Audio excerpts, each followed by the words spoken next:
So yun, good morning mga idol. So birada uno tayo. Tira agad tayo pagpasok pa lang. Wala nang echo-echos. Building na. Ang kaya nga lang, magaling talaga yung kapalitan natin. So hindi pa nag-iinit yung handle natin. Abay, naubusan na ng pillar wire. Kaya syempre, masipag tayo. So tayo na nagpalit.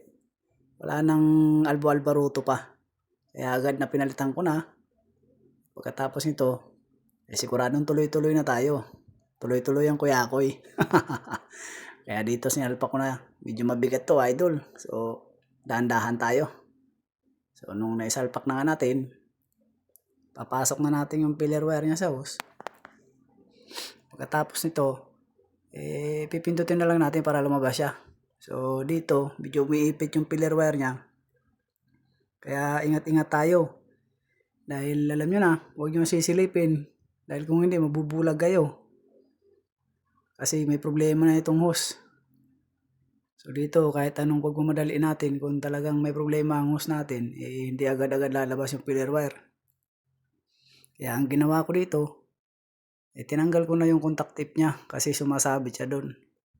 So natagalan din ako dyan, pero alam nyo naman basic lang yan, sabi nga nila. Walang imposible pag pinagtiyagaan mo talaga. So tinanggal na natin dyan. Pinagpag lang natin to. Pagkapagpag, lumabas na. Parang ibang pagpag yung naisip ko. So ganyan lang mga lods. Tiyaga lang talaga. So wala naman tayong magagawa Tiis lang. Kaya dito pagkatapos nito balik na tayo birada kaagad pagkatapos.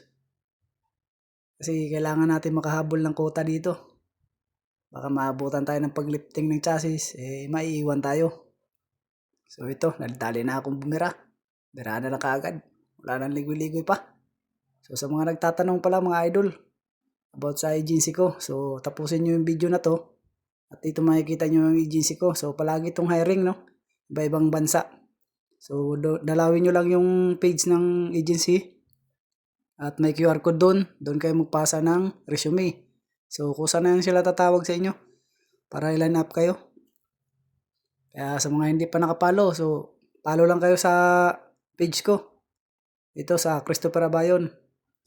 At syempre, para updated kayo sa mga hiring ng agency ko, so magpo-post tayo. Share natin yung hiring agency. So hanggang dito na muna mga idol. Maraming salamat. God bless.